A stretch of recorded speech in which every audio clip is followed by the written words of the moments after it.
Alors bonjour les amis de la forêt, alors aujourd'hui je vais vous parler de la grande terreur stalinienne dans les années 30. Alors l'expression la grande terreur fut forgée par l'historien américano-britannique Robert Conquest à la fin des années 60 lorsqu'il sortit son livre La grande terreur, livre qui est aujourd'hui un petit peu dépassé parce que Conquest n'a pas eu accès aux archives soviétiques. Par contre, depuis 1991, les archives soviétiques, depuis la chute de l'URSS, les archives soviétiques ont été ouvertes aux chercheurs. Et donc je vais m'appuyer surtout sur les travaux d'un historien marxiste, Jean-Jacques Marie, et aussi sur les recherches et les ouvrages de Nicolas Werf, qui est un grand spécialiste de l'URSS. Alors, cette grande terreur, elle a une double cause, une conjoncturelle et l'autre structurelle. La cause structurelle est liée à la conception même du parti chez Lénine. Le parti chez Lénine, comme il le définit dans Que faire, qui est son livre phare, écrit en 1902, parti qui est pour lui l'avant-garde du prolétariat, celui qui est dépositaire de la conscience de classe et de la vérité historique, qui doit guider les prolétaires via la dictature du prolétariat à la société socialiste puis communiste, est un parti qui est composé de révolutionnaires professionnels, qui est fermé, centralisé, hiérarchisé. Et cette conception du parti, qui d'ailleurs fut la cause de la scission entre bolcheviks et mencheviks en 1903, elle est grosse en fait des actions de purge. Puisque je rappelle aussi que chez Lénine, le parti devait avoir le monopole de la représentation politique, c'est-à-dire qu'en cas de prise de pouvoir, ce parti serait le parti unique, et qu'évidemment, en l'absence d'élection, pour renouveler, pour oxygéner le parti, il fallait bien avoir recours à la purge. Enfin, je rappelle que l'unité du parti était aussi une obsession chez Ilitch, et qu'il fit voter l'interdiction des fractions en mars 1921, lors du 10e congrès du parti. Avec Staline, on passera allègrement de l'interdiction des fractions à la criminalisation des oppositions. Je précise quand même que pour Lénine, ces exclusions devaient être, entre guillemets, pacifiques. C'est-à-dire que Lénine avait édicté une loi non écrite de ne pas faire couler le sang dans le parti. On verra que le petit père des peuples, Staline, va s'affranchir de cette règle non écrite. Alors pour illustrer la conception du parti chez Lénine, il faut lire l'exergue à la préface de Que faire, son livre. Lénine va s'inspirer d'un extrait d'une lettre de La Salle à Marx en 1852. Je lis in extenso. La lutte intérieure donne au parti la force et la vitalité. La preuve la plus grande de la faiblesse du parti, c'est son amorphisme et l'absence de frontières nettement délimitées. Le parti se renforce en s'épurant. Je rappelle, le parti se renforce en s'épurant. Donc la purge fait partie de l'ADN du parti léniniste, et je rappellerai que la première purge dans un parti bolchevique n'a pas eu lieu en URSS, mais dans le parti communiste chinois au début des années 20.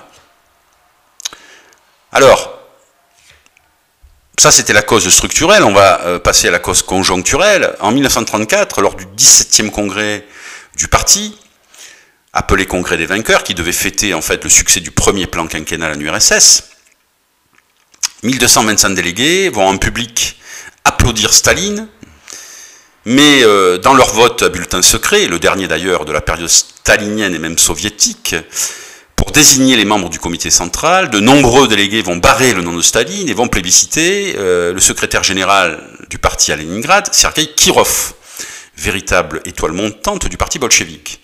Cette défiance du parti envers Staline, véritable crime de lèse-majesté envers son autorité, va s'avérer fatale à tous les délégués réunis à ce congrès, puisque près de la moitié de tous les délégués qui pouvaient voter, pas donc à peu près 2000 présents lors de ce congrès, vont être oxys pendant la Grande Terreur, ainsi que 70% des membres du comité central qui furent élus lors de ce congrès.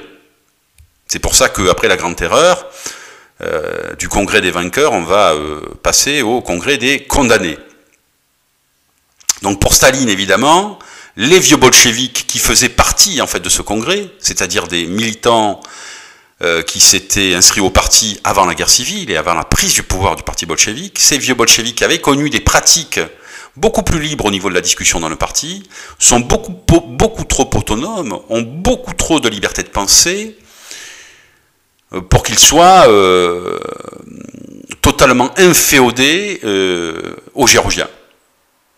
Et donc, en éliminant ces vieux bolcheviks, Staline, évidemment, va éliminer quasiment toute contestation, et il va faire monter toute une génération qui n'aura quasiment pas connu la guerre civile, et qui lui sera totalement inféodée. Alors, le bras armé de cette terreur stalinienne, ça sera le NKVD. Alors je rappelle qu'à l'origine, lorsque Lénine créa la Tchéka, c'est-à-dire la police politique en décembre 1917, qui devait lutter contre les contre-révolutionnaires et sauver la révolution bolchevique, cela devait être un organisme provisoire.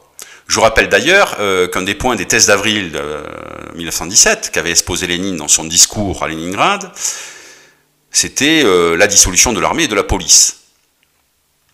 Vision assez anarchisante qui collait mal en fait avec les discours léninistes précédents et qui évidemment ne se réaliseront jamais. Et d'ailleurs en 1922, alors que la guerre civile était finie, la Tchéka va devenir un organisme d'État sous le nom d'OGPU. D'ailleurs, on va assister pendant cette guerre civile à une inflation exponentielle des organismes de sécurité.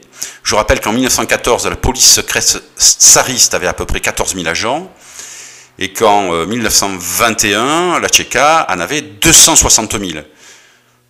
14 000 polices politiques tsaristes, 260 000 en 1921, sous la domination des bolcheviks. Donc on peut dire qu'en 1921, la future URSS est quasiment un État policier.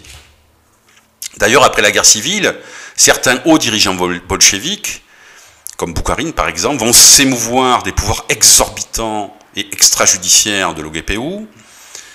S'ils étaient justifiés pour eux durant la guerre civile, ils ne l'étaient plus désormais. Mais Staline va soutenir Félix Dzerzhinsky pour que cette police politique garde ses pouvoirs extraordinaires pour lutter contre des ennemis intérieurs réels et souvent fantasmés à l'époque de Staline. Staline, évidemment, en soutenant le chef du NKVD, avait une idée derrière la tête, c'était de préparer sa lutte pour le pouvoir, puisque je rappelle qu'en 1924, Lénine meurt, et que va s'ouvrir une période un peu instable de lutte pour le pouvoir entre, d'un côté, Staline, de l'autre côté, Trotsky, et entre les deux, Zinoviev et Kamenev. Donc évidemment, l'OGPU, progressivement, va devenir une créature de Staline, qui lui sera bien utile pour écarter Trotsky, qui, je le rappelle, sera banni du RSS en 1929. Donc Staline, à l'époque, n'avait pas les moyens de tuer un haut dirigeant bolchevique comme Trotsky, et puisque, je le rappelle, il s'était conformé à la devise de Lénine qu'il ne fallait pas verser le sang dans le parti. Et il éliminera aussi Zinoviev et Kamenev, qu'il fera même exclure du parti. Alors, ce qui va lancer la Grande Terreur, en tout cas la purge du parti, c'est l'assassinat de Kirov le 1er décembre 1934. En effet, à Leningrad, ce 1er décembre 1934, Kirov, qui avait été plébiscité lors du 17e congrès par les délégués du parti, va être tué par un certain Léonid Nikolaïev, ancien militant du parti de Leningrad, exclu de ce parti par Kirov. Donc évidemment, à cette époque, une exclusion du parti avait pour conséquence un terrible déclassement social, et donc les motivations de Nikolaïev peuvent se comprendre. Pendant longtemps, des historiens ont pensé que c'est Staline qui voyait dans Kirov un concurrent redoutable à son pouvoir, qui avait téléguidé son assassinat, mais comme Jean-Jacques Marie, je pense que Staline n'est pas à l'origine de cet assassinat. Pour lui, ça a été un effet d'aubaine. Alors Marie dit en fait que Staline était trop proche de Kirov pour l'assassiner. Bon, moi je tiens cet argument pour nul et non avenu, puisque par la suite Staline a envoyé en fait à la mort des proches. Mais par contre j'estime que cet assassinat d'un haut dignitaire bolchevique n'est pas dans le modus operandi stalinien habituel pour éliminer ce type de militant, puisque, comme on le verra, Staline a toujours enrobé les éliminations de concurrents potentiels par un drap de l'égalité socialiste. Alors, en tout cas, ce 1er décembre 1934, avant même d'attendre les résultats d'une enquête, Staline va accuser les Zinoviev et Trotsky d'avoir téléguidé cet assassinat. Donc là, on voit bien dans la chronologie que Staline instrumentalise cet assassinat pour commencer à éliminer potentiellement des concurrents à son pouvoir. Pouvoir qui avait été remis en cause lors du congrès des vainqueurs. C'est ce qu'on appelle un effet d'aubaine, c'est-à-dire que Staline va se servir de cet assassinat pour commencer en fait la purge du parti. Et dès ce 1er décembre, d'ailleurs, il va édicter une loi quasiment terroriste, la loi du 1er décembre 1934 contre le terrorisme, qui va réduire drastiquement l'instruction et l'enquête, puisque l'instruction va être réduite à 10 jours, sans même la présence des prévenus. C'est-à-dire que vous, désormais, vous pourriez être condamné en vertu de cette loi, même si la police ne vous avait pas interrogé. Donc c'est avec cette loi du 1er décembre 1934 que Staline va initier la purge du parti, qui va commencer dès 1935 déjà, avec un procès éliminant le centre zinovieviste de Leningrad, accusé d'avoir téléguidé en fait l'assassinat de Kirov. Zinoviev et Kamenev, deux anciens compagnons de Lénine, bien avant la révolution d'octobre, seront même jugés en janvier 1935 et condamnés à des peines de prison. Mais évidemment, Staline ne va pas s'en tenir là, et il va faire purger par Yezhov, Nicolas Yezhov, le futur nain sanguinaire, le futur chef du NKVD, il va faire purger le parti bolchevique, puisque en cette année 1935, d'après Nicolas Werf, 260 000 membres du parti furent exclus, soit 9% des inscrits, des membres du parti.